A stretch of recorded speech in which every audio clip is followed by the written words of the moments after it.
Je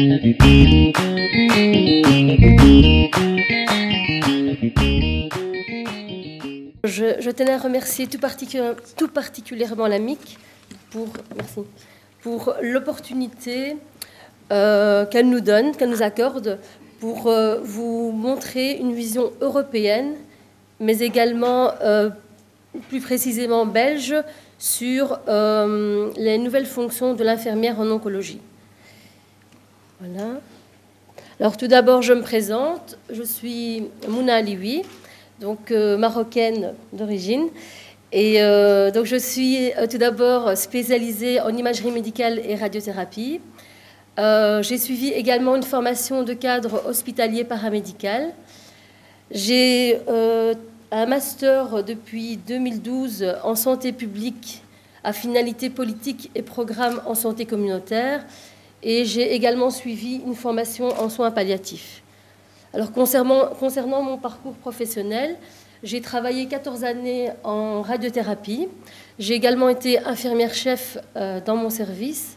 Après cela, j'ai quitté le service et je me suis un petit peu intéressée à la coordination de la recherche clinique médicale en oncologie.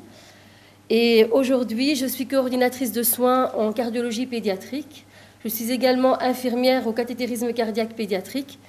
Et à côté de ça, je fais partie du staff de l'école de M. Findick en tant que maître assistant et maître de formation pratique à l'Institut supérieur d'enseignement infirmier de la Haute École Vinci à Bruxelles. Voilà.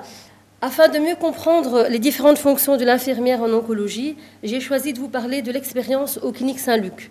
J'y travaille depuis plus de 20 ans et vous allez me dire pourquoi. Pourquoi avoir choisi les cliniques Saint-Luc? Eh bien, les cliniques Saint-Luc à Bruxelles, je vais revenir en arrière, voilà, est un des plus grands centres hospitaliers de Belgique. Les cliniques comptent de nombreux centres pluridisciplinaires et c'est une clinique également où l'on a créé des filières de soins qui ont vu le jour il y a pas longtemps de ça, dans le département infirmier. Elles sont également un centre de référence belge, que ce soit belge ou que ce soit au niveau international pour certaines pathologies bien complexes. C'est également le premier centre de transplantation en Belgique francophone et c'est là où est né le premier centre de prise en charge du cancer dans la partie francophone du pays. C'est également le deuxième hôpital académique du pays. Et nous avons également créé un système de soins coordonnés qui s'appuie sur divers partenaires pour offrir des solutions globales à nos patients. Voilà. Alors, afin de mieux comprendre les cliniques Saint-Luc, j'ai voulu tout d'abord vous donner une vision globale de l'organisation interne, de l'organisation interne de notre service, de notre clinique. Et vous allez voir que les cliniques Saint-Luc fournissent une prise en charge de qualité grâce à des infrastructures à la pointe. Alors tout d'abord, en termes de nombre de lits, nous avons 908 lits agréés toutes disciplines, donc c'est quand même énorme. Je ne sais pas si vous avez des centres aussi grands ici au Maroc. Alors, nous avons également 7 lits qui sont dédiés à la néonatologie, 52 lits qui sont dédiés aux lits moyen séjour et 12 lits en soins continus. Ensuite, au niveau des hôpitaux de jour, nous avons 30 places au centre de traitement ambulatoire. Nous avons également 10 places au centre d'hématologie adulte, 18 places à l'hospidé et 10 places au centre d'hématologie pédiatrique. Au niveau de nos salles d'opération, nous en avons 24, dont 4 qui sont dédiées à la chirurgie cardiaque, 2 à la neurochir, et nous avons 4 salles d'op dédiées à l'hôpital de jour. Alors, pour les salles pour les examens et les interventions médico-techniques, nous avons 17 salles de radiologie conventionnelle, 3 salles de cathétérisme cardiaque, 10 salles d'endoscopie et 3 salles de radiologie interventionnelle. Voilà. Alors, passons aux équipements lourds. Les équipements lourds, nous avons 4 IRM, 4 scanners, 4 accélérateurs linéaires, 3 neuronavigateurs et 2 cyclotrons. Alors, quelques chiffres qui reflètent un petit peu les activités aux cliniques Saint-Luc en 2012. Plus ou moins 228 000 journées d'hospitalisation, plus ou moins 45 000 journées d'hospitalisation de jour, plus ou moins 500 000 consultations en 2012, 1833 accouchements, 20 000 interventions chirurgicales et plus de 60 000 admissions aux urgences. Voilà, donc tous ces chiffres démontrent bien que les cliniques Saint-Luc à Bruxelles sont à la pointe dans une large variété de domaines, que ce soit la technologie, que ce soit l'enseignement et que ce soit la recherche.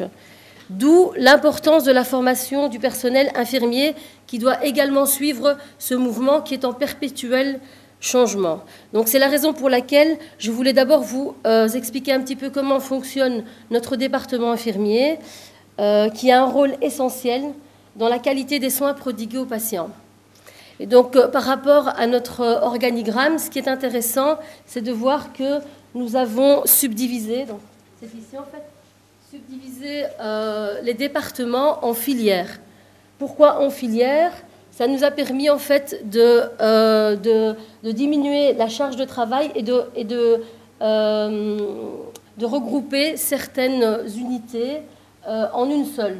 Ça permet d'avoir un meilleur rendement au niveau qualité, une meilleure gestion du service et une meilleure qualité de la prise en charge des patients. Et au niveau des filières, on retrouve la filière loco-neurosomato, la filière mère-enfant, la filière onco-hémato, viscérale, cardiovasculaire, médecine interne, médico-technique et médecine aiguë. Alors, le département infirmier des cliniques compte actuellement 2300 infirmières, ce qui représente 1508 équivalents temps plein sur plus de 5000 collaborateurs. Et ce qu'il faut savoir, c'est que les cliniques Saint-Luc à Bruxelles est le premier employeur de Bruxelles, avec ses 5000 personnes.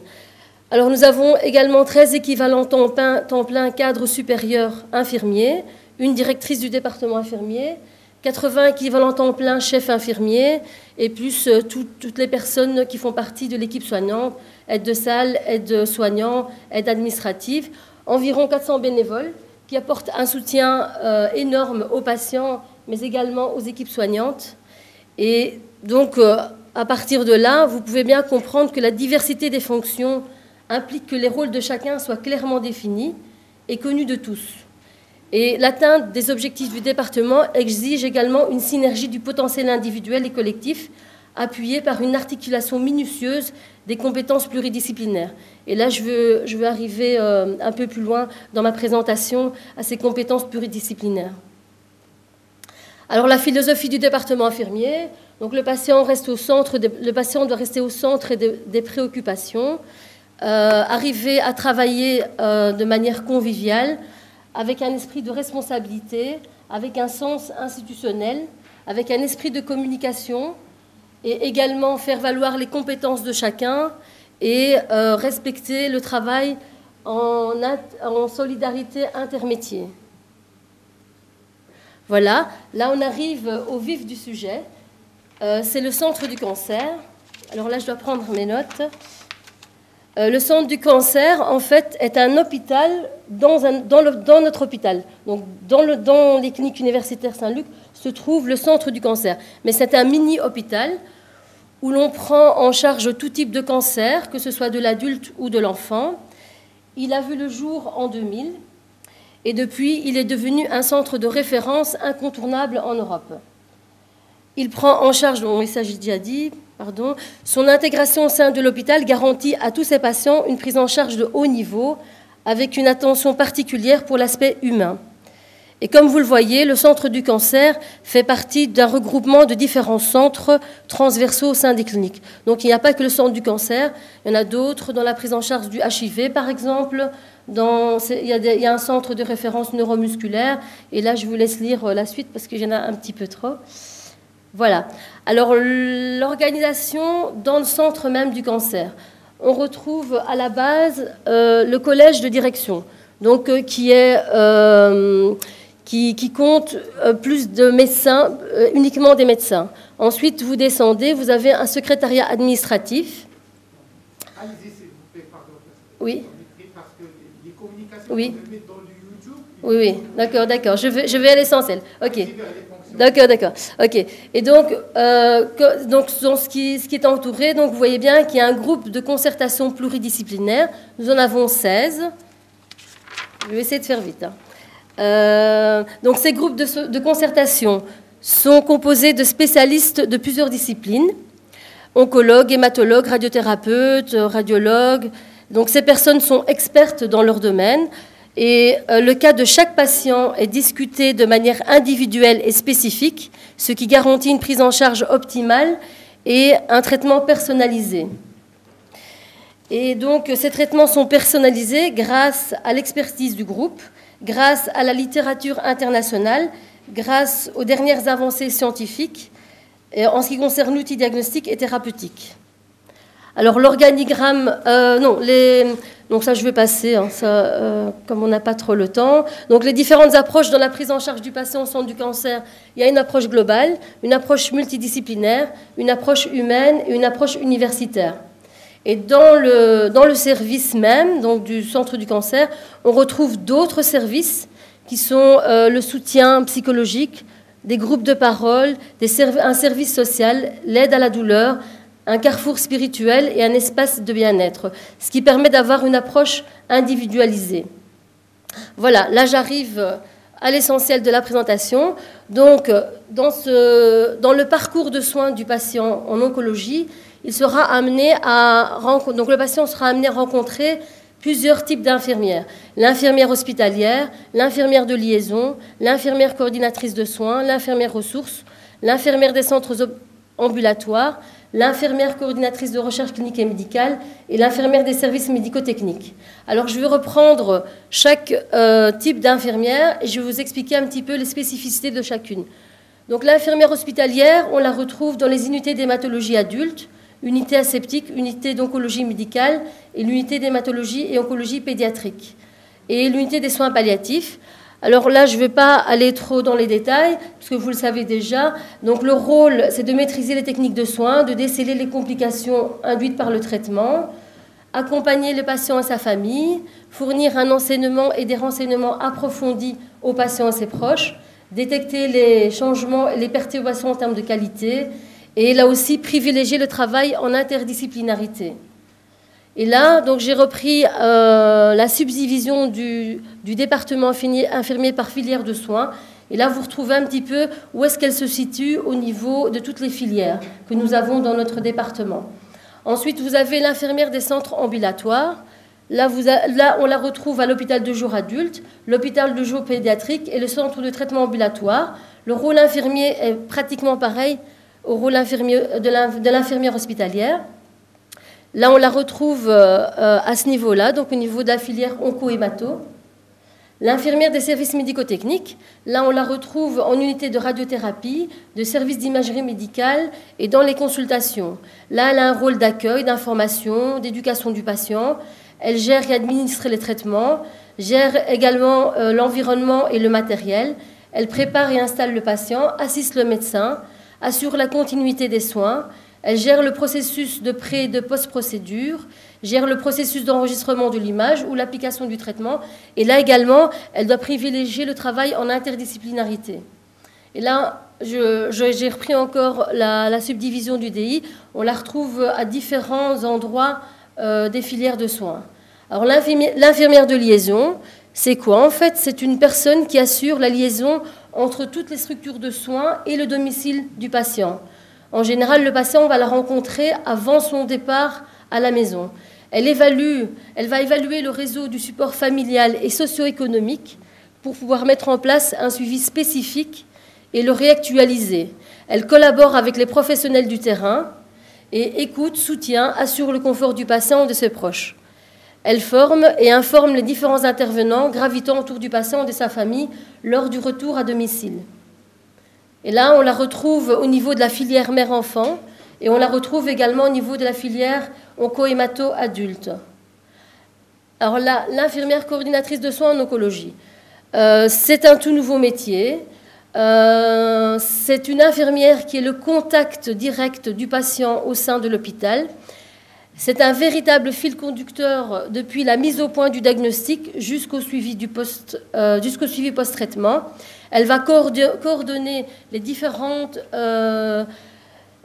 personnes et médecins spécialistes qui vont graviter autour du patient. Elle va organiser, planifier les examens, les traitements et les suivis post-traitement des patients. C'est la personne clé que l'on retrouve à tous les niveaux du parcours du soin du patient. Et pour le patient, elle sera une écoute, elle l'orientera, elle assurera la bonne compréhension des décisions médicales par le patient et ses proches. Elle assure également le suivi et la transmission des informations auprès des collaborateurs extra-hospitaliers. Et donc, nous avons 16 équipes multidisciplinaires au Centre du cancer et nous avons 18 CSO. CSO, donc, c'est des coordinatrices de soins en oncologie dans toutes les équipes multidisciplinaires. Et ce qu'il faut savoir, c'est que le premier CSO est né en 2008 grâce à des financements propres. Est né en 2000, excusez-moi. Et à partir de 2008, un financement fédéral du programme de soins en oncologie du plan du cancer est accordé au CSO. Et c'est ce qui a permis d'étendre la fonction au niveau national. Donc là, ce que je veux mettre en avant, c'est que les cliniques Saint-Luc ont été pionnières en la matière. Et on a également, le but de ces CSO, c'est de répondre aux demandes accrues des patients dans les services hospitaliers oncologiques du pays.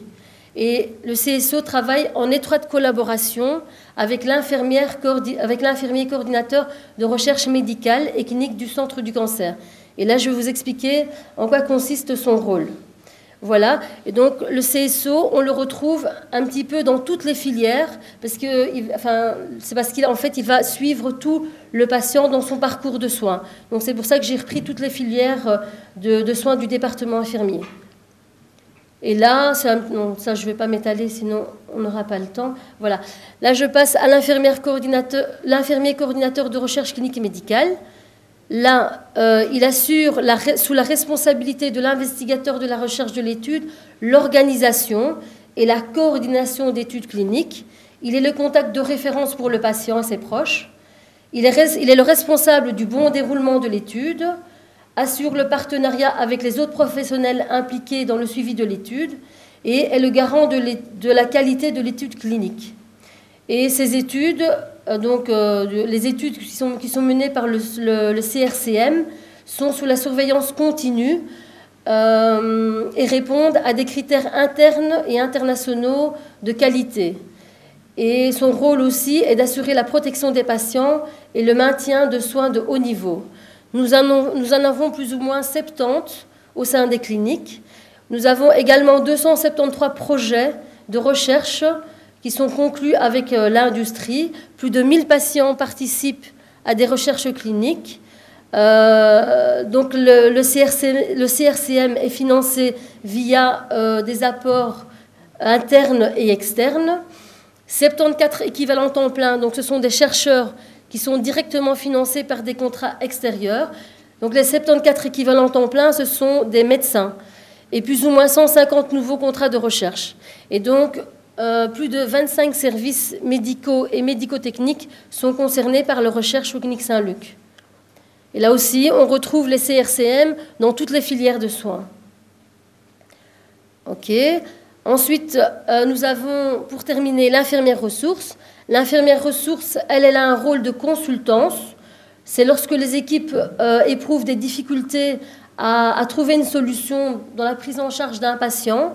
Là, on fait appel à l'infirmière ressource qui, elle, apporte son expertise dans la prise en charge infirmière. Elle actualise ses ressources propres et ces ressources propres sont actualisées grâce à l'evidence-based nursing.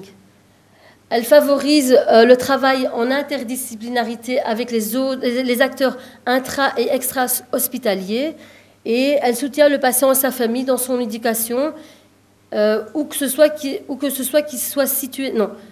que soit sa localisation dans l'institution. Voilà, ça c'est mieux. Elle aide la personne dans son processus d'apprentissage et de reconstruction de son intégrité. Voilà, donc l'infirmière ressource, on la retrouve dans différents domaines d'expertise, tels que la gestion de la douleur, les soins de plaie, les stomies, les troubles nutritionnels. Et là également, toutes les équipes des différentes filières peuvent faire appel à elle. Voilà, donc pour terminer, la diversité des compétences dans le domaine des soins infirmiers en oncologie se retrouve au niveau de la recherche, au niveau de la coordination, au niveau des soins continus, au niveau de l'onco-hématologie, en hospitalisation, dans les services d'imagerie médicale, de radiothérapie et de curithérapie, tout en n'oubliant pas que le patient entre de nos préoccupations. Et pour terminer, je voulais plutôt parler de richesse des compétences dans le domaine des soins infirmiers, qui est possible grâce à une coopération à tous les niveaux, grâce à un respect du travail de chacun, à une qualité des soins infirmiers apportés aux patients, à l'excellence de nos prestations, à l'ouverture au changement et à la responsabilité que l'infirmière a dans ce parcours de soins. Voilà, je vous remercie pour votre attention.